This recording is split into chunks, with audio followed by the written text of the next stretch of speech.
But the problem is, having reduced all the gods to just the one God of the Bible, and you can't do the Christian thing because you being Jewish, no, Christ's a heretic, so I'm not going to go down that route. So you're stuck with the God of the Old Testament, who is not always very pleasant. And of course you're going to deny him. You're going to say, if you're intelligent like Spinoza or Marx, you're going to say, that's not a God, that's ridiculous.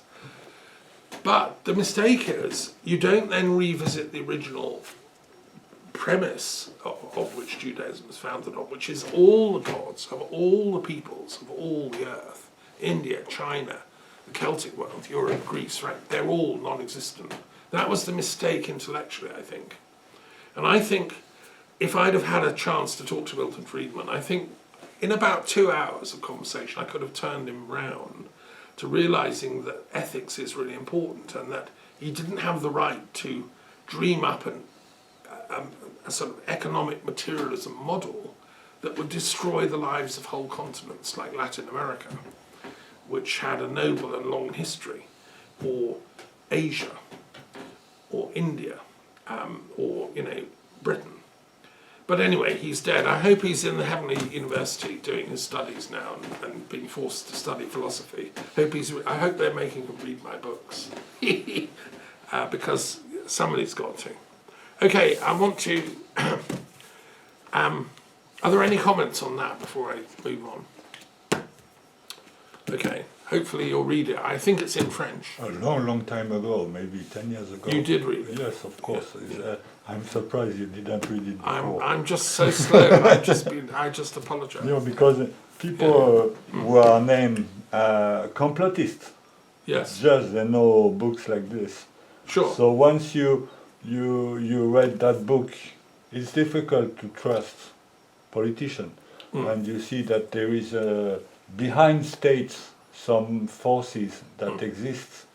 So what you said is very interesting about Milton Friedman, about the ideology of that kind of people. Yeah. But when they make private companies to run the military with Lenin contracts, oh, that's very dirty things. It's shocking to me. Yes. But then I've been studying pure metaphysics and writing Being and Knowledge, and with my head in the clouds, I haven't bothered to look at history for a while. That's why I haven't done it. But I have now, so I'm catching up big time. Okay, the other book I want to say is I did finish The Betrayal of India. This is a classic example of the shock doctrine. Naomi doesn't mention it. It took place in the year her book was originally... The Bombay... The Bombay thing, yeah, or Mumbai thing. When it's obviously it's a corporate setup. And it's interesting that Kissinger was visiting Mumbai 3 days before the attack, staying in the very hotel where it all happened. It was like, it's so obvious if you look at the evidence that it was yet another example of the shock doctrine in action. And it was all done to demonize the Muslims.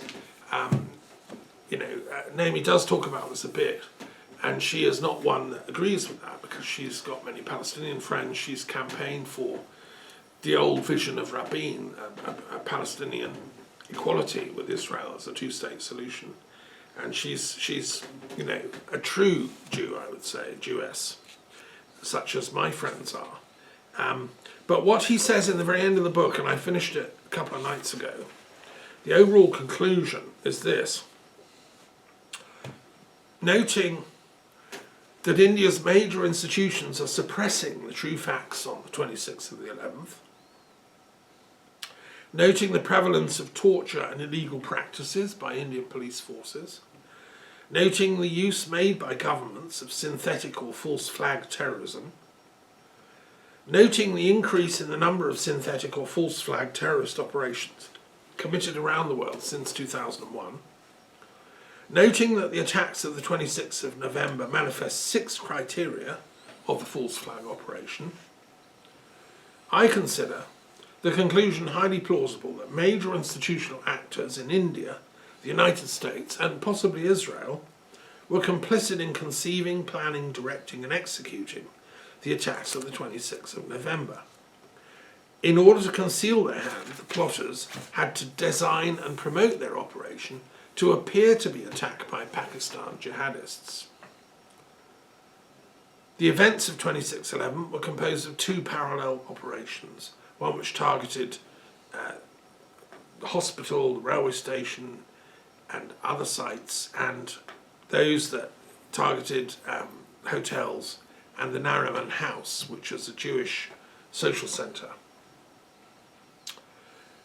Recommendations. Civil society should demand the establishment of a National Truth Commission on the 26th of November events and establish the facts of the attacks of 2611. Should have a budget, it should be empowered to hold hearings, to get people to tell the truth, like a court of law, etc., etc. 2. Civil society should also demand, so that's Indian civil society should demand that. International civil society should demand the establishment of an international commission of inquiry on major terrorist attacks, acting under the authority of Chapter 7 of the UN Charter, with the mandate to establish the truth on major international terrorist attacks, including those committed in the US on the 11th of September 2001, in Bali, Indonesia on the 12th of October 2002, in Madrid on the 11th of March 2004, in London on the 7th of July 2005, and in Mumbai on the 26th to 29th of November 2008. So, under the UN Charter, these sorts of commissions of inquiries should be set up when there's something that, has happened that's tragic and nobody knows why. The UN has the authority to set that up, and if I was Secretary General of the UN, I would set that up immediately. Civil society should demand all persons who occupy a position of influence and authority and have helped or continue to help to cover up the truth and deceive the public regarding the events of 2611 should be removed from their positions. And the very refusal by governments to carry out transparent and thorough investigations into these major terrorist events justifies the above demands. There's never been a proper investigation of any of these events, and therefore the conclusion is that they are engineered by the more or less privatised mercenary shock troops of the shock doctrine in action to destabilise the societies and to get people living in fear. So anyway, there we are. A very important book, worth reading. It's 600 pages. No, it's 880 pages, but I've persevered and got through it. And again, Elias Davidson, the author, is sadly dead, but that doesn't matter. He can set up inquiries in heaven and we can get the truth up there, if not on this plane. And then the last book I want to share, this is slightly more fun. It's a biography of Queen Christina, Queen of Sweden, by Veronica Buckley, a really good book, which I just finished. She was the Queen of Sweden. She was the daughter of Gustavus Adolphus, the great hero of the 30 Years' War, great general who won it for the Protestant nations.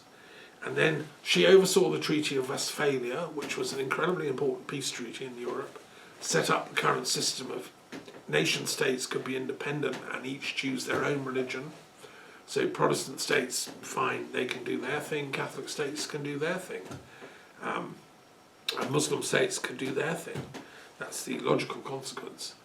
Anyway, but she was a restless soul, she was an intellectual, she invited Descartes to come to Sweden, and she found Sweden not culturally exciting enough. So she abdicated her throne, converted to Catholicism and went to live in Rome at the height of its Baroque glories. She became friends with Bernini, Scarlatti, and she fell in love with a cardinal of the Roman Catholic Church who was very important and quite influential. He was in charge of the secret cipher department of the Vatican at the time, a genius multi-intellectual called Azzolini, and they began what can only be called a wisdom affair. I think the Cardinal Deccio Azzolino and her, I don't think they ever actually made love as in a normal sense, because Christina wasn't really into that. She was what we call a blue stocking.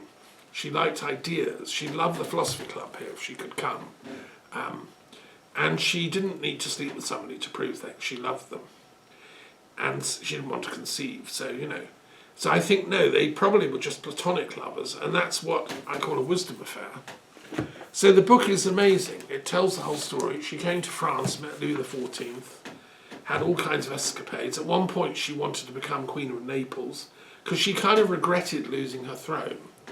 She later thought, maybe I should have stayed Queen of Sweden. I'd have had more power then. But anyway, it's a fascinating story and worth knowing about. She was ahead of her time, really. And she also used to organise essentially a philosophy club type of academy in Rome, where she invited all the intellectuals of the day to come and meet and discuss. And the idea of a wisdom affair, by the way, is in my book, Wisdom Affairs. If you're wondering what is this term Thomas uses, read my book, Wisdom Affairs, because it explains, it's about a relationship dedicated to the mutual pursuit of wisdom and enlightenment, not just sexual pleasure or sensual pleasure. There might be a bit of that, and I dare say Cardinal and Azzolini and Christina would have the odd cuddle, and in front of the fire, but it needn't have gone further than that. That's affection, that's different. Anyway, that's the idea of the wisdom affair. So there we are. That's my... what else have I been up to? Okay, this week. Well, any comments first on the India story or Christina? Is she known about here in France? I mean, do people know that she was a friend of Louis XIV and stuff? I'm not sure. Myself, I didn't know. Okay. Okay, and the fact that she was a friend of Descartes, it's not... I suppose it's known by some French historians. Yes. But not... Because we're not too far from where Descartes was from. Down the road, down La Creuse River, if you get a boat down there, which is one of my plans, I want to get there, a boat that would go down all the way. You come to Descartes. It's now named after his honour, where he was born and brought up. And, he was an interesting intellectual, Descartes, who also had a love affair with a Dutch woman. This has come out recently. Scholars have discovered he wasn't just purely rational. He had this ridiculous love affair with a beautiful Dutch woman. And it's a beautiful novel. It's been turned into a novel. But it's a true historical novel based on his actual love affair. And he had a daughter with her. So the great Descartes, the man of reason, also was a man of passion, as all Frenchmen are. So, yes. And Christina killed him off because she made him come to Stockholm, where it's really cold in the winter, get up at like 5 a.m. and give her early morning philosophy class. And the effort of getting out of bed and walking across freezing cold, snowy streets to go and talk to Christina in a cold castle. After a few weeks, he caught pneumonia and died. So really, that's tragic. And I hope they're reconciled in the Divine Library. Yes, so the other thing I'll just report back, this week I've been meeting with the Wisdom Keepers Council. We meet every month, run by my friend Satyen Raja, a great bunch of people. We were discussing what is it to be a man this month. And it's not about being violent, being cruel, being aggressive, the stereotype of being a man that's sold in the mass media. It's about caring, being compassionate. Yes, having strength to use it when necessary. Yes, having strength of courage to find out the truth about things, but having a sense of justice and honour, keeping your word, being honourable, all these kind of things. Anyway, it was great discussion. There were some brilliant people. I'm just one of this amazing group that met. And if you want to join our Wisdom Keepers Council and you think, and yes, there were a couple of women on the group as well, amazing women. So, just ping me and we can put your name forward. And we're about to publish a book about the work we've been doing over the last couple of years as a council. And we discussed, why can't we offer to intervene in things like the Ukraine-Russia war or the Palestinian-Israeli war? Because there it is, young men on both sides who think it's honourable and fantastic to go and kill the other guys. I'd like to appeal to those young men that there's an even higher form of service, which is to to find the truth that is transcendental to those polarized positions. Like if the people of Russia had all read the Shock Doctrine, knew what was done to their country, if they realized the way it was privatized and the scandal that involved, they might want to go back to Gorbachev's vision of a social democracy combined with human rights. I don't think they'd want to go with Putin's vision of going back to Stalinism and a kind of corrupt intelligence plutocracy fighting endless wars against enemies that he conjures up out of nowhere. I don't think Putinism is the answer, but I think Gorbachev still could show, the Russian people a path out of the madness. But it would take strong, intelligent and dedicated Russian men to lead that, like today's generation of Tolstoy followers, so to speak. So, okay, that's that. I've been busy, in other words. Right, let's move on. I think we should do a couple of the philosophy grid. Do you want to pass me one of the tables? And you choose first. And we'll have a look at least a couple of them.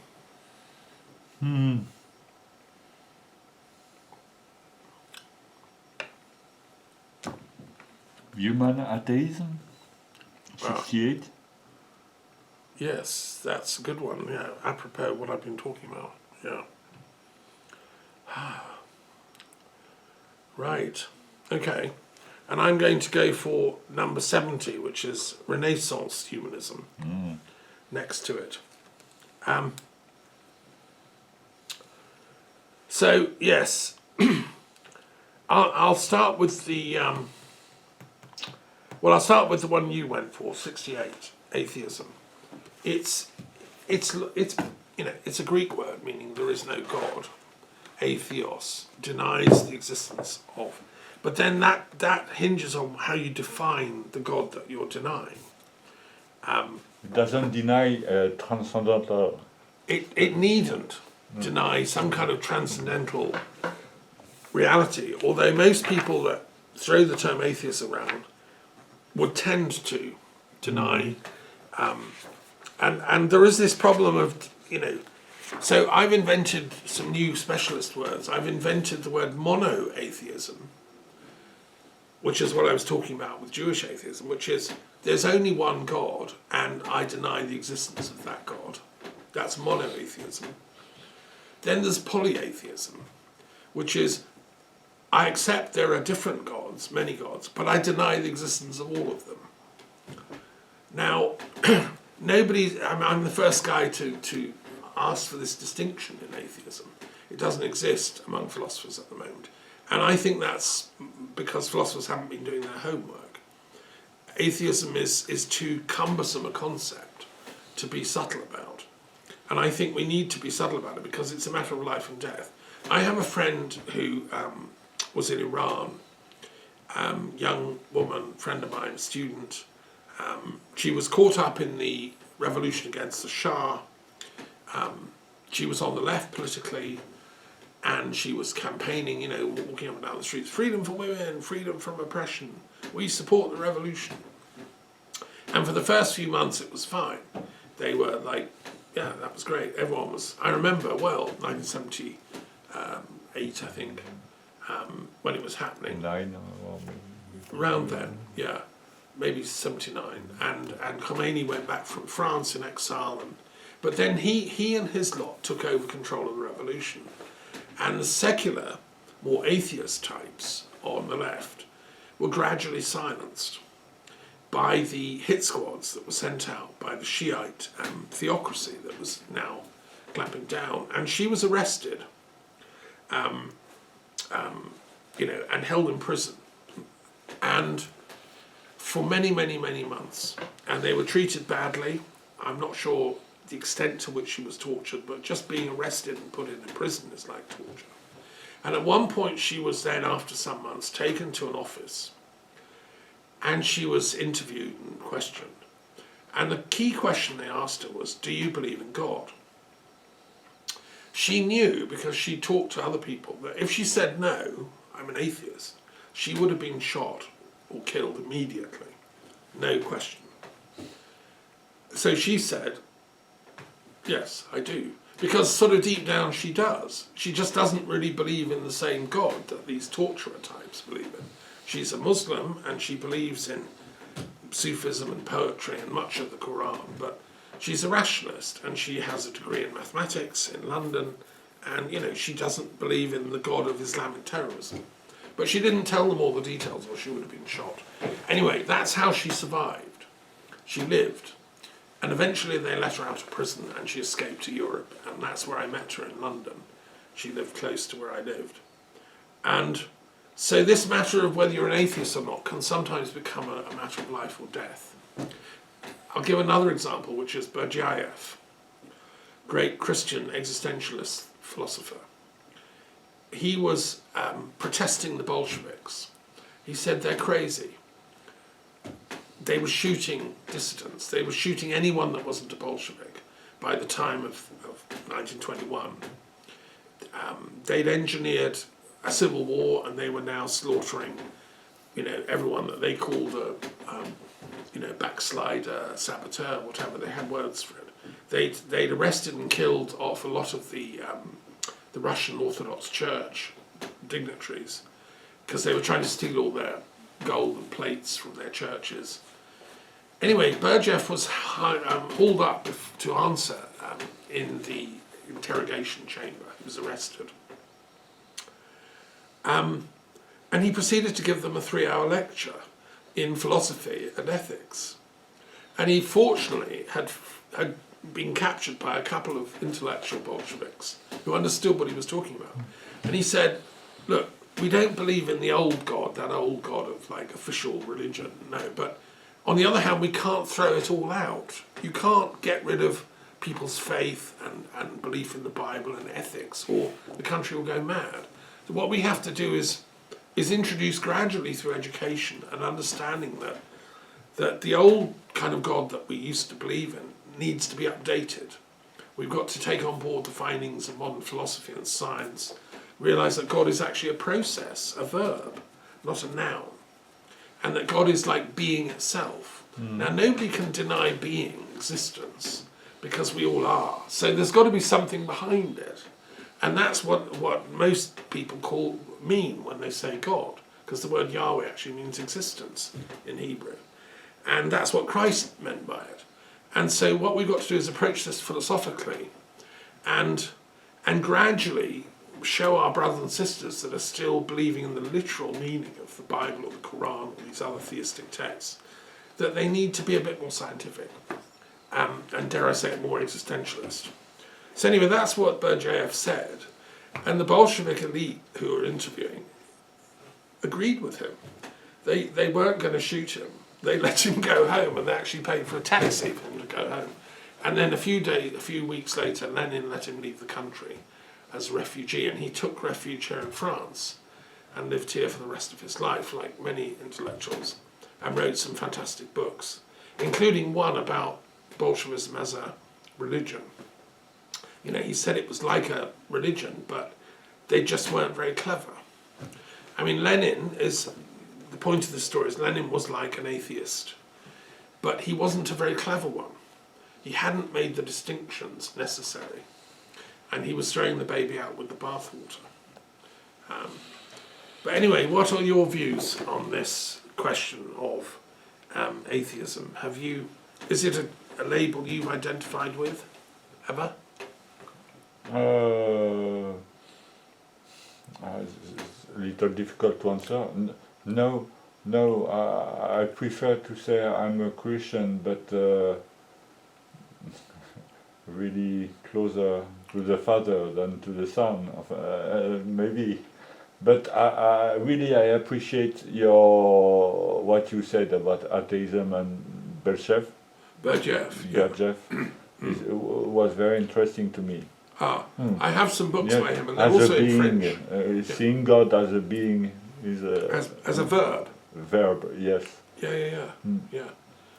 Yes. So, okay. Well, there are also historically, and the text that accompanies the book, the poster, goes into this. There have also been atheists in Indian philosophy, from very early on who were materialists, atomists.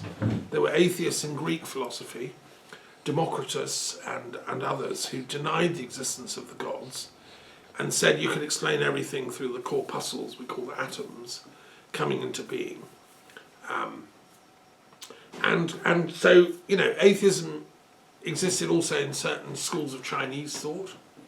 And it also inspired many of the advances of physics. There's also, you know, the kind of physicists around in the 19th century who were studying the atom and exploring. A lot of them, like Paul Dirac and others, would probably call themselves atheists because they didn't see a need for the God idea in the scientific equations. And it was a famous astronomer, I think Laplace, was asked, he'd written a huge treatise on the universe as an astronomer, and he was interviewed by Napoleon. Napoleon said, "Oh, a very good book you've done here, but I didn't see any mention of God." And Laplace said, "Monsieur, j'ai pas besoin de cette hypothèse. I don't need that hypothesis." However, other great scientific thinkers like Lord Francis Bacon, whose essays I'm listening to at the moment again, and also Sir Isaac Newton, I mean, they did believe that to really explain scientific facts, you do need some kind of intelligence, some kind of divine intelligence behind it all. So there's a debate among scientists still going on, and I'm involved with the Scientific and Medical Network where they're having these debates. People like that Oxford prof who thinks everything is right brain versus left brain. What's his name again?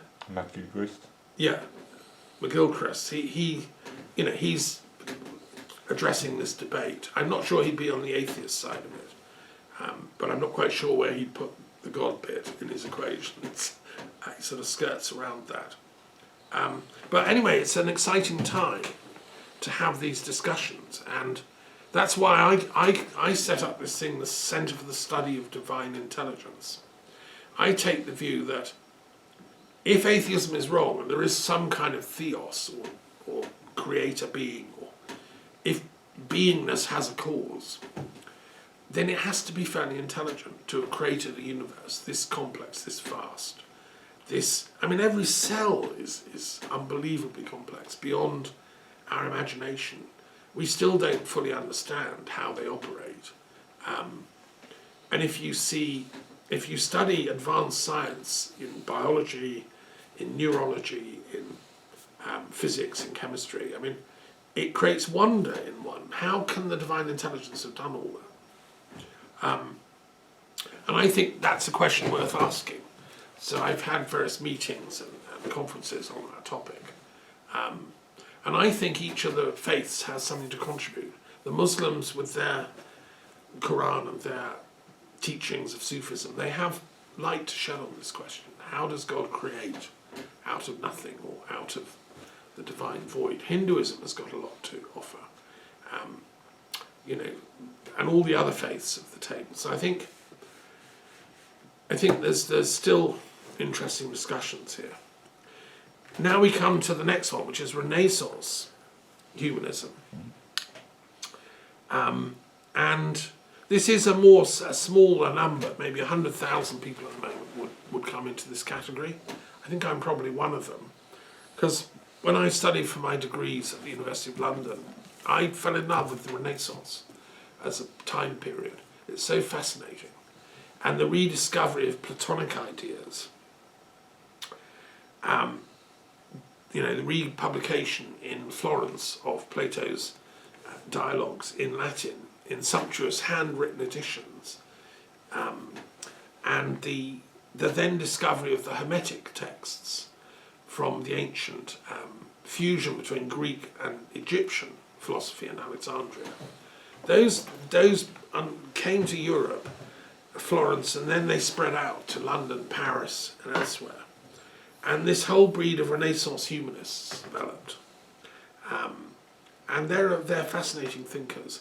They were trying to, you know, find out ultimate truth, which is what philosophers should be doing, by going back to the earliest sources.